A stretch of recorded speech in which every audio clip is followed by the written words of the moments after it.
First of all, a big thank you for coming to the second day of the Multi-sectoral Congress. I think this is an important moment for Luzon Central, which is our sector, as we look at the various issues and review how we have been doing all these past years. I think that the major milestone for us as a Lasallian family is happening just around our centennial. We are looking at a glorious past, the contributions that we have given to our country. We are looking at how we are doing in terms of educating young people.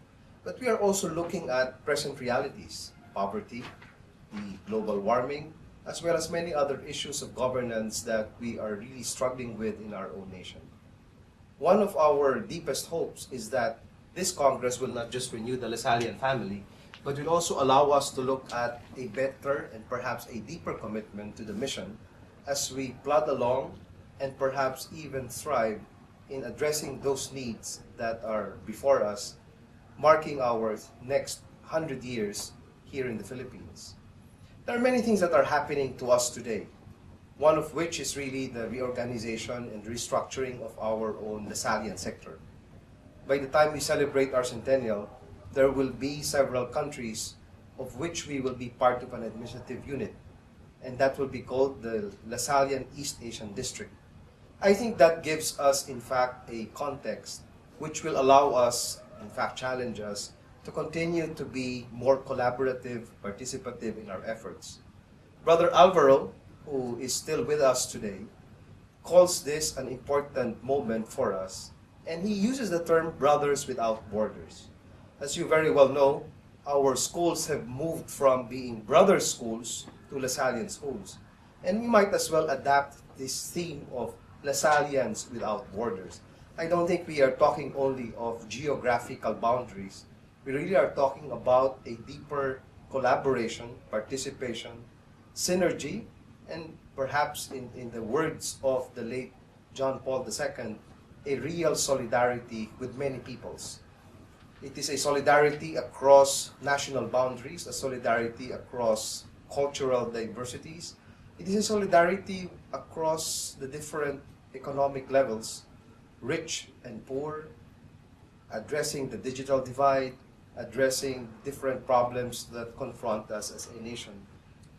In a very real sense, this kind of collaboration, and perhaps we use the term community building, is an important dimension also of education.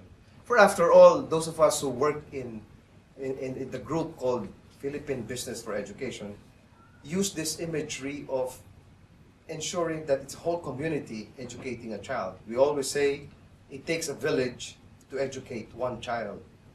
We are confident that as the Lasallian family goes through our own review of our processes, our targets, as well as our own mission, we will be able to address specifically this important dimension of what we need and intend to do if we were to pursue this mission in the next few years. This is a very important development because, as Brother Alvaro noted in his visit to the Philippines, that we have to become more and more aware of the international character of Lasallian education. We are in 82 countries in the world. We are just one among several schools, one out of 17 here in the Philippines. But we need to continue to collaborate, not only among the Lasallian family in the Philippines or in the world, but also among the different sectors. Within the Lasallian institutions, we need to be very conscious and aware that education is also a partnership between parents and educators, between students and faculty, between faculty and staff, between parents as well as other stakeholders. And I think it is an important dimension for us to continue such a multi-sectoral gathering, because this is not just about discussions. These are not just about talking about and reviewing what we intend to do. After all, the most important aspect of community building is really how we relate with each other. I would like to think that as we gather, we are not only bringing together our ideas, but we are bringing our own life stories. We weave that into each other's lives. We become part of each other's own stories, and in the process, create that story that will be part of what De La Salle is in the Philippines in the next coming years. Thank you very much, and I wish you the best for the rest of this session.